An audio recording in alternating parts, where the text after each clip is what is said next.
আপনারা যদি অন্য কারোর ভিডিও কপি করে নিজের ভিডিওতে ইউজ করতে চান তাহলে আপনাদের ইউটিউবের কিছু নিয়ম জেনে রাখা দরকার। কারণ আপনারা যদি এই নিয়মগুলো না মানেন তাহলে পরবর্তীকালে আপনাদের যে চ্যানেলটা আছে সেই চ্যানেলটা ইউটিউবের তরফ থেকে ডিলিট করে দিতে পারে, বা ভিডিওর যে ওনার আছে মানে আপনি যার ভিডিও ইউজ করছেন আপনার ভিডিওতে সেই ভিডিওর ওনার আপনার যে চ্যানেল আছে মানে যে চ্যানেলে আপনি ভিডিওটা আপলোড করছেন সেই ভিডিওতে সে স্ট্রাইকও দিতে পারে।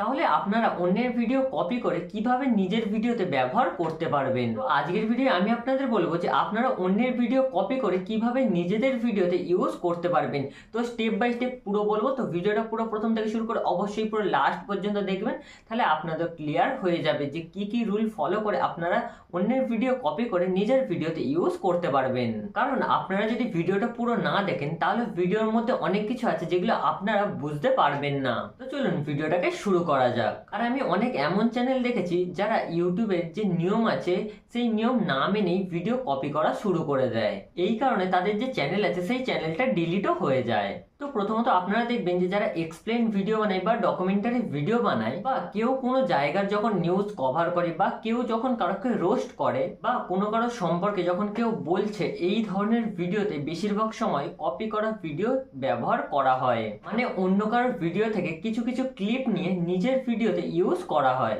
আপনারা অবশ্যই এই জিনিসগুলো লক্ষ্য করেছেন, কিন্তু তাদের এই যে ভিডিওগুলো আছে সেই ভিডিওতে কিন্তু কোনো রকম কপিরাইট আসে না। তাদের এই যে ভিডিওতে কপিরাইট আসে না, এই কপিরাইট না আসার মেন কারণ হচ্ছে যে তারা ফেয়ার ইউজ পলিসি মেনটেন করে। মানে ফেয়ার ইউজ পলিসির যে রুল আছে সেই রুলগুলো ফলো করে তারা ভিডিও আপলোড করে। এই যে ফেয়ার ইউজ পলিসিটা, এই পলিসিটা হয়তো অনেকেই জানো, আবার অনেকেই জানো না।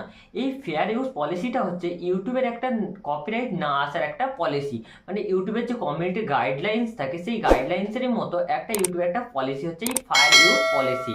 এই যে অন্যের ভিডিও আপনারা কপি করে নিজের ভিডিওতে ইউজ করবেন, এই নিয়মটাই হচ্ছে ফায়ার ইউজ পলিসির মধ্যে পড়ে। এখানে সব থেকে বড় ভূমিকা পালন করে যে আপনি তার যে ভিডিওটা আছে সেই ভিডিওটা কি হিসাবে ব্যবহার করেছেন। ফায়ার ইউজের নিয়ম অনুযায়ী বলা হচ্ছে যে আপনি যদি কারোর ভিডিওতে কমেন্ট্রি করতে চান, যেমন ফ্যাক্টস ভিডিও বা অন্য কারোর কোনো কার্টুনওয়ালা ভিডিও যেগুলো অন্য ভাষায় বানানো আছে এবং সেই ভিডিওতে আপনি অন্য কোনো ভাষায় কনভার্ট করতে চান, সেই ধরনের ভিডিও আপনি বানাতে পারেন। এই ধরনের ভিডিওগুলো ফায়ার ইউজের মধ্যে ধরা হয়। আবার যে রোস্টিং ভিডিওগুলো আছে সেই ভিডিওগুলো এই ফায়ার ইউজ পলিসির মধ্যেই পড়ে। অনেক সময় অনেক ভিডিওতে ডিটেলে এক্সপ্লেন করার জন্য সেই ভিডিওতে অনেক ধরনের ভিডিও বা অনেক ধরনের ফটো ইউজ করা হয় ডিটেলসে অন্যদের বোঝানোর জন্য। এই ভিডিওগুলো ফায়ার ইউজ পলিসির মধ্যেই পড়ে। এই ফায়ার ইউজ পলিসির জন্য কপিরাইট আসার চান্স অনেক কম থাকে, এবং যারা নিউজ কভার করে তারা চাইলেই অন্যের ভিডিও কপি করে নিজের ভিডিওতে ইউজ করতে পারে, কারণ এই টপিকটাও ফায়ার ইউজ পলিসির মধ্যেই পড়ে। আর যদি আপনি আপনার ভিডিও এই ফায়ার ইউজ পলিসির মধ্যে যে নিয়মগুলো পড়ে সেই নিয়মগুলো মেনে যদি আপনি ভিডিও বানান, তারপরেও যদি আপনার যে ভিডিওটা আছে সেই ভিডিওতে লাইক আসে, তাহলে আপনি যদি ইউটিউবের যে কমিউনিটি গাইডলাইন্স আছে সেখানে যদি আপনি আপিল করেন, তাহলে পরবর্তীকালে ইউটিউব যদি চেক করে দেখে যে আপনি ফায়ার ইউজ পলিসির মধ্যে থেকেই আপনি ভিডিওটা বানিয়েছেন, তাহলে পরে আপনার যে ভিডিওটা আছে সেই ভিডিও থেকে স্ট্রাইক রিমুভও করে দিতে পারে। আবার অনেক সময় অনেক ইউটিউব ক্রিয়েটাররা আছে যারা তাদের যে ভিডিও আছে সেই ভিডিও অন্য কেউ ইউজ করতে চায়, সেটা তারা ইউজ করতে দিতে চায় না, কারণ তাদের যে ভিডিওটা আছে সেই ভিডিওটা অনেক সময় গালাগালি করা বা খারাপভাবে প্রেজেন্ট করা হয়। তখন অনেকেই এই ব্যাপারটা নিয়ে রেগে যায়, আর এই যে কপিরাইটের ব্যাপারটা কোর্ট পর্যন্ত যেতেও পারে।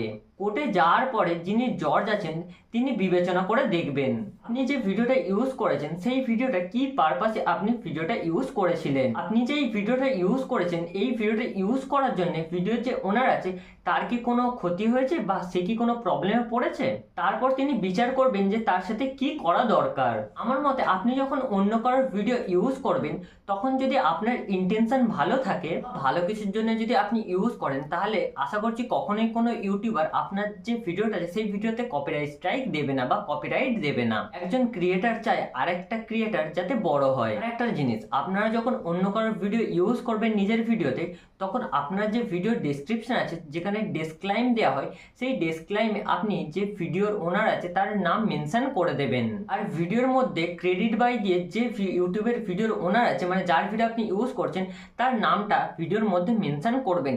তাহলে দেখবেন কোনোদিনই আপনার যে ভিডিওটা আছে সেই ভিডিওয় কোনো ইউটিউবার কপিরাইট দেবে না, কারণ আপনি যখন আপনার ভিডিওর মধ্যে তার নামটা মেনশন করছেন ক্রেডিট বাই দিয়ে, তখন সেই ইউটিউবার ভাববে যে আপনি তার যে চ্যানেলটা আছে সেই চ্যানেলের প্রমোশন করছেন। মানে যখন ক্রেডিট বাই দেওয়া হয় তখন যে চ্যানেলটা থেকে আপনি ভিডিওটা নিচ্ছেন সেই চ্যানেলটার প্রমোশন হয়ে যায়। এই কারণে আপনার যে চ্যানেলটা আছে সেই চ্যানেলের ভিডিওতে কোনোদিনই কোনো ইউটিউবার স্ট্রাইক দেবে না। এখানে সবকিছু দেখতে গেলে আমরা যে কোনো কারোর ভিডিও কপি করে নিজের ভিডিওতে ইউজ করতে পারি, কিন্তু ফায়ার ইউজের যে পলিসি আছে সেই পলিসি মেনে আমরা ইউজ করতে পারবো। কারণ আমরা যদি ফায়ার ইউজ পলিসি মেনে ইউজ করি তাহলে পরবর্তীকালে যদি কোনোভাবে আমাদের চ্যানেলে স্ট্রাইক আসে ভিডিওতে, তাহলে আমরা অ্যাপিল করে সেই স্ট্রাইকটাকে রিমুভও করতে পারবো। এই কারণে ফায়ার ইউজ পলিসি যেটা আছে সেটা মেনেই ভিডিও ইউজ করা দরকার। আশা করছি আমি আজকের ভিডিওয়ে আপনাদের বোঝাতে পেরেছি যে আপনারা কিভাবে ফায়ার ইউজ পলিসি মেনটেন করে নিজেদের ভিডিওতে অন্যের ভিডিও ইউজ করতে পারবেন। তো আজকের ভিডিওটা এই পর্যন্তই। অবশ্যই যদি আপনাদের এই ভিডিওটা ভালো লাগে অবশ্যই ভিডিওটাকে লাইক করে নিও। আর এই ধরনের ইনফরমেটিভ ভিডিও সবার প্রথমে আপনাদের ফোনে নোটিফিকেশন পাওয়ার জন্য আপনারা আমার চ্যানেলটাকে সাবস্ক্রাইব করে নেবেন। তো আজকের মতো টাটা বাই বাই। তো দেখা হচ্ছে আর নতুন ভিডিওতে।